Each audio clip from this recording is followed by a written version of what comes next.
Hello, everyone. Welcome back to Original Midnight, and we are at the final day of Love Month. It's been a long ride, but we're finally here. So now we're gonna talk the iconic Before trilogy. So the Is thing, it iconic? yeah, it really is. 'Cause a lot of people love these movies. Yeah, seriously, I'm not messing with you. I wasn't arguing. Yeah, yeah, no, yeah. You're asking a question, right? I'm just clarifying. Yeah, it is iconic. All right, so we're gonna look at the Before trilogy not as three separate movies, but as one whole story that is separated by time. So let's start with. So we meet the couple Jesse and Celine. Jesse and Celine, right?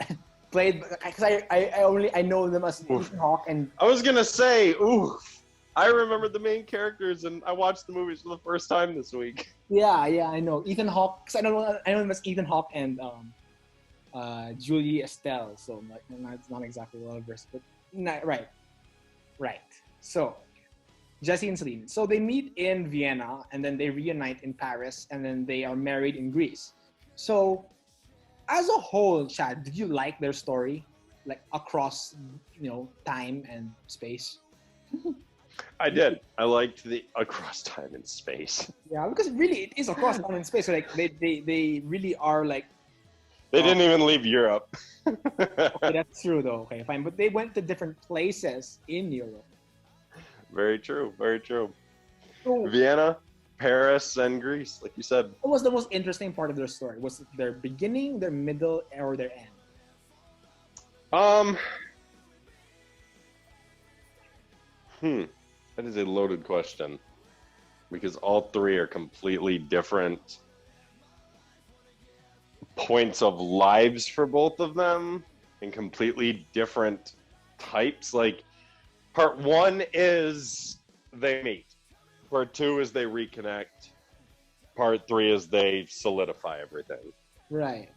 So, hmm, let's see. So, them meeting, I genuinely enjoyed watching them meet. I like the chemistry that the two of them had. Right. And I just liked some of the simple, fun things they got into. And, having never watched these, going into the first one, I was like, I wonder what, bullshit is going to happen. I wonder what's going to, cause them to, I don't know, argue at some point, and then they'll walk away and they'll be like, oh, it was good meeting you, blah, blah, blah. But I was like, you know what? It's like, you and I have seen people say it, like, a movie is only as good as its villain. This movie had no villain or Yeah. It anything had no wrong with explosion. it, and it's still a Yeah. great film. That's why I love the Before trilogy because there's no explosions. There's no explosions. There's CGI. no CGI. There is no hot This girl movie action hangs on the this movie hangs on the balance of the of dialogue, good dialogue and likability of character. we need to like these two. Yeah, If you for some reason don't like one of them, then you're not just the movie. just stop. Just don't bother Yeah, going on because yeah, you're not going to like anything then. yep, true. Because really, it really is because really it is development of characters. That's what basically is how these characters change and evolve over the course of time, and that is really relatable because time waits for no man or woman. You know, time will continue to push on, and and we change through it, right? So for me, what I loved is the reason why I loved Before Sunset, the which is the middle part, is that we get to see how Jesse and Celine changed over the course of years. And I'll tell you this right now: the reason why film really has a tragic origin story in creation, because the Before trilogy is ultimately Richard Linklater, the director's what could have been, because he really did spend a day or a night with this girl in Vienna, and they didn't do any sex or that. They talked and connected, and they never saw each other again. So he made Before Sunrise to be like, hey, if you're that girl, um, let me know because I want to see you again. And then the girl's friend emailed him saying, I'm sorry to tell you, but that girl you were with died in a car crash 2 years before the movie was released. She never saw it. Oof. See, so like it's really like that that sad. So he really was like, okay, I'm not gonna make another movie. But fans wanted to say, hey, I wanna see what happens to Jesse and Celine. I really want to see that. Right. Did they meet up again 6 months later? Yeah, exactly. And I love the fact that the director addresses it in a really realistic way. Because he could have easily cashed in and been like, yeah, let's meet 6 months later and let's reconnect and let's bang and let's get married and all that. But he didn't. He really made a story which is really believable, that Jesse went, but Celine didn't, and it hurt Jesse. And when he wrote the book, it hurt Celine. So that's, to me, why I think the middle part's so great. It's because they clearly, that night in Vienna really was, as what Celine said, a funhouse mirror or looking glass into what I was back then. And I can't believe some of the stuff I said. And I feel like I'm so stupid, and I feel like I'm so immature. And now I feel like I feel so worthless because I cannot love the way I loved you. It's like, it really feels so real. Like that car ride on the way to Celine's apartment, on the way back, it just felt like, yeah, that's how two people who have been hurt, Jesse hurt by Celine's leaving and Celine hurt by Jesse's, book, would address their problems. It's so realistic. You know what I mean? I agree. Does that make, because like it just feels like it's such a, like, if like I made this comment and then people started liking it and agreeing in one of the Before videos. Before Sunrise is beautiful fantasy. Before Sunset is painful truth. Before Midnight is harsh reality. It's stages of people's lives and people's relationships. So it's the fantasy of being in a new relationship, as the, that day, that night spent in Vienna was a very fanatical fantasy relationship of what, a one night with this beautiful girl would be. It's like deified, but in reality, you say things and do things in that night where, looking back like a few years later, you wish, I wish I didn't say that. You know what I mean? Especially when someone writes a book about it and being like, oh, that's right, I said those things. So, and then you have Before Midnight, which to me is a very harsh reality because, okay, so at the very end of Before Sunset, Jesse and Celine's plane, Jesse misses this plane to go back to his wife and stay with Celine, and that is very best line ever. I love that ending too. You're gonna miss your plane. And I know. Yeah, exactly. I was like, yes. Yeah, but it has consequences in the third one. Like the son kind of. I know. Yeah, has this resentment. Like I said, like it's not one of those like, oh, I did this, and then the next one I'm like, well, let's just undo it because there's gonna be serious consequences. Kind of like, Boba Fett. Ooh. Haven't watched it. Wouldn't know. But like Before Midnight is like the son kind of has his resentment, and Celine kind of feels like she is on, like, she was the rebound girl, but then, and I love the argument they have at the, in the apartment or in the hotel at that night. You know what I mean? We're like, what'd you like better, that argument or Marriage Story? Oh, that argument for sure, because it felt really real, and because Jesse and Celine were at that point where they were at the point where Scarlett Johansson's character and Adam Driver's character where they were like, they were young, so they realized it was a mistake, or they were immature. No, they were like, And you know what? In all honesty, in Marriage Story, here's the difference too. In Marriage Story, I'm sorry, they were both kind of scumbags compared to these two. yeah, exactly. But Jessie and Celine Okay, have like what did Celine ever do that was wrong? nothing. She didn't do anything wrong, and neither did And what Jesse. did Jesse ever?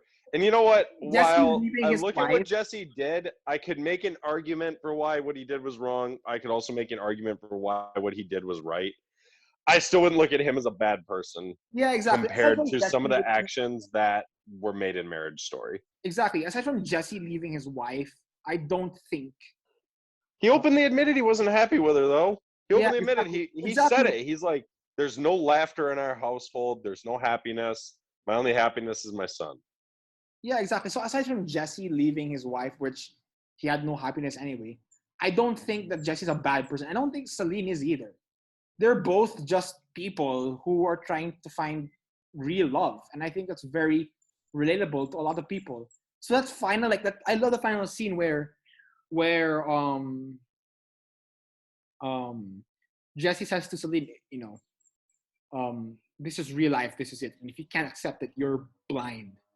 And then Celine looks at him and she accepts Jesse's love.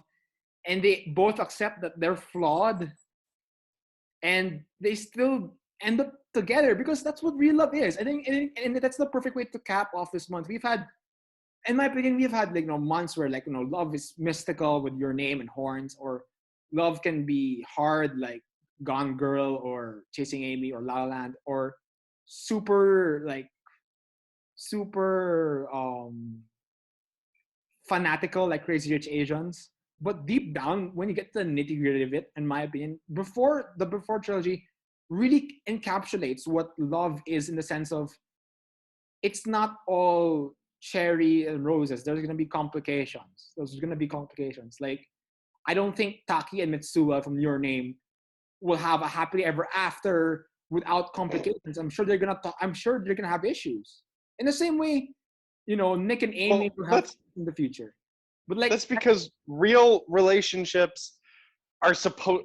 Okay, and when I say are supposed to have issues, I don't mean like every relationship should be broken and have arguments like this, but that's how real people are. Any relationship out there that has no strife or issues, that's worse because you're just holding it in.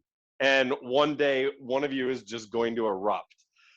It's the same thing with even like friends. Sometimes friends disagree on things, but when you're in a relationship, it's different because friends can just kind of walk away from each other and kind of patch things up. But it's like a relationship is different, especially like that. They've got the girls now. They have a family together.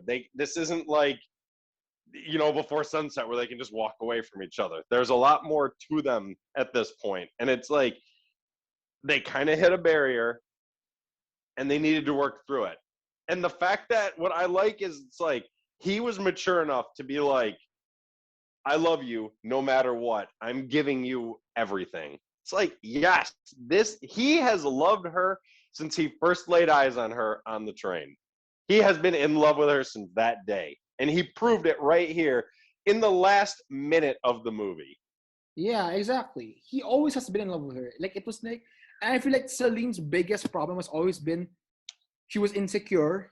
She was always insecure about what she really means to Jesse.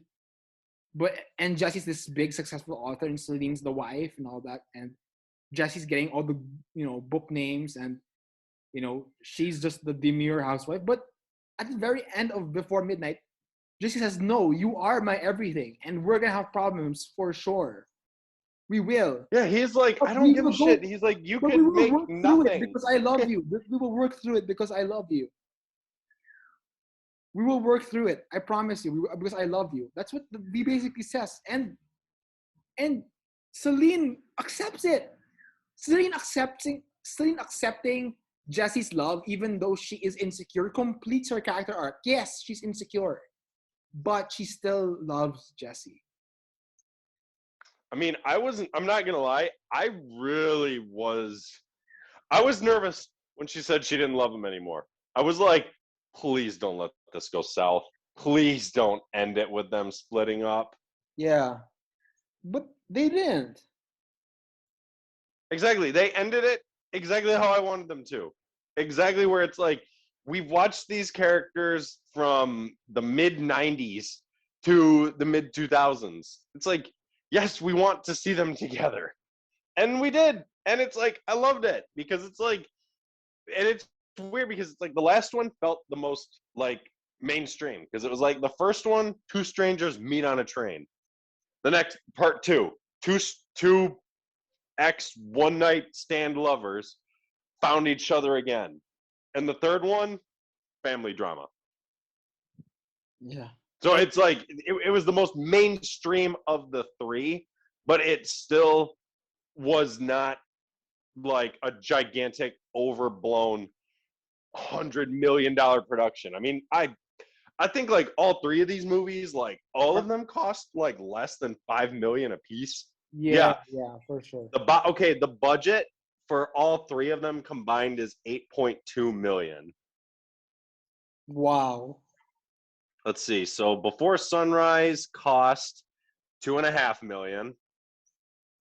Before Sunset cost 2.7 million, and Before Midnight cost 3 million.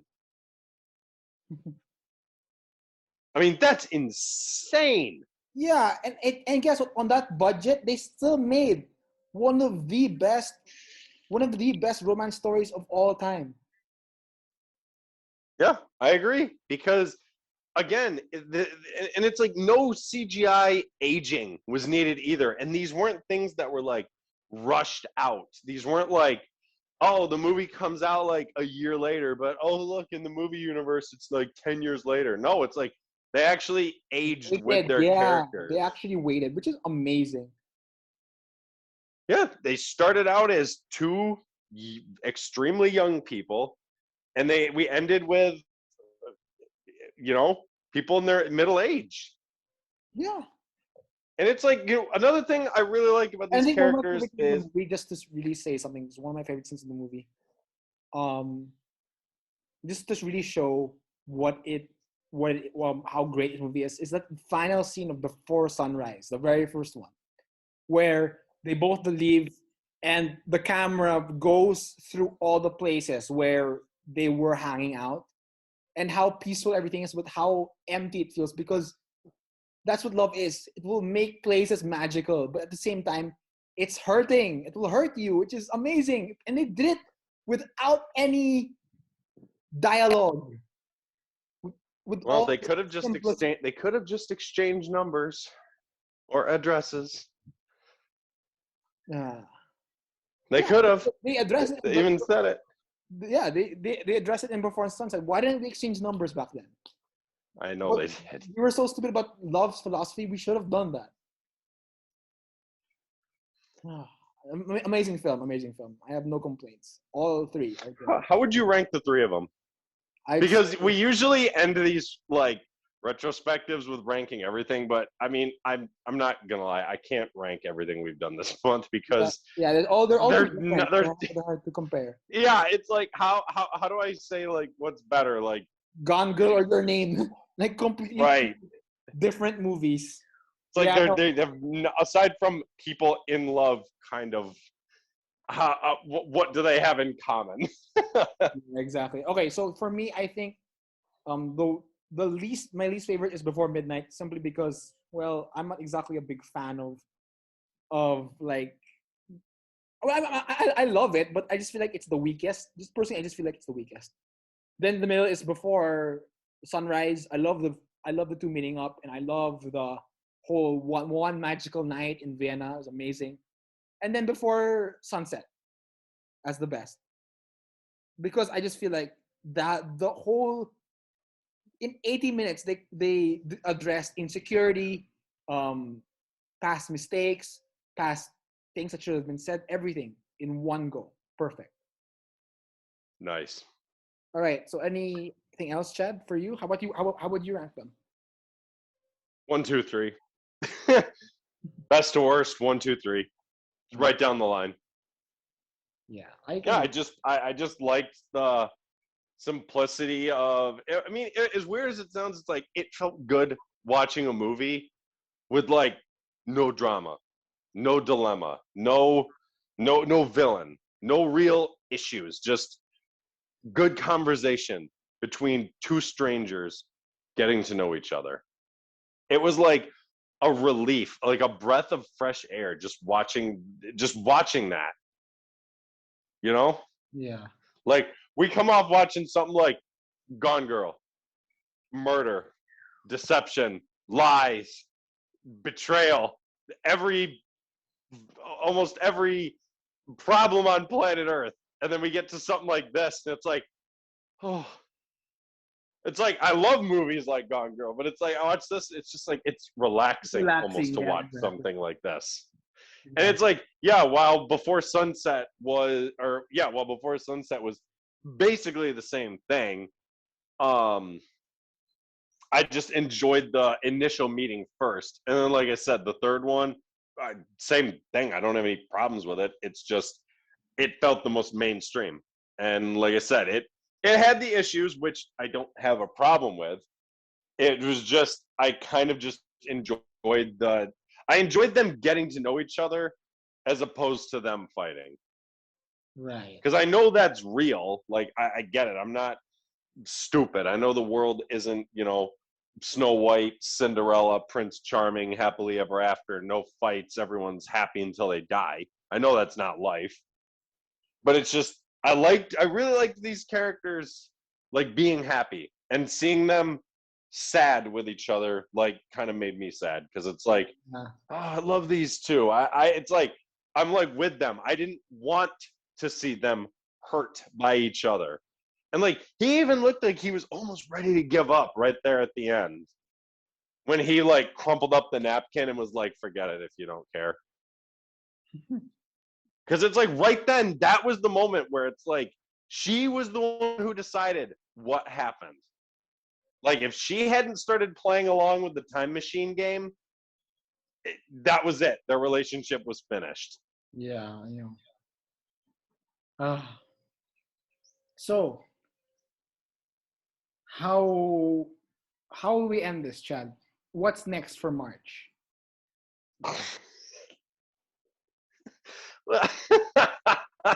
Well, this is I don't think we've ever had a rougher transition to the No, next like, month as wait, we no, like probably. I mean, like, sorry. All right, I'll do No, that. I'm saying I don't think we've ever gone from one extreme to another as dramatically as what we're doing next month. I mean, we went from a month of love in some cases, deception, like a little bit of murder, some scares, stuff like that. But ultimately, it was a month of relationships, people supposed to be caring about each other, and ending on, like we said, a very peaceful, happy note. And next month, we're doing all the Evil Dead movies, which involve zombies and demons and Blood. murder and blood and gore. I mean, that's what I'm saying. It's like we go from, oh, the month of love to the month of death. Oh, I can't wait. I So can't wait. next month, all four Evil Dead movies: Evil Dead 2, Army of Darkness, and the Evil Dead remake. And Let's as of now, go. Santino, you've seen none, right? Yeah, and I can't wait. I can't wait. Oh, you're oh, and like that. I know you like Sam Raimi, so you get to see where he started now. Yeah. No, I can't wait. I can't. Hopefully, we'll have some guests on. Yeah, hopefully also. All right. So I am Santino signing off. I'm Chad. Goodbye.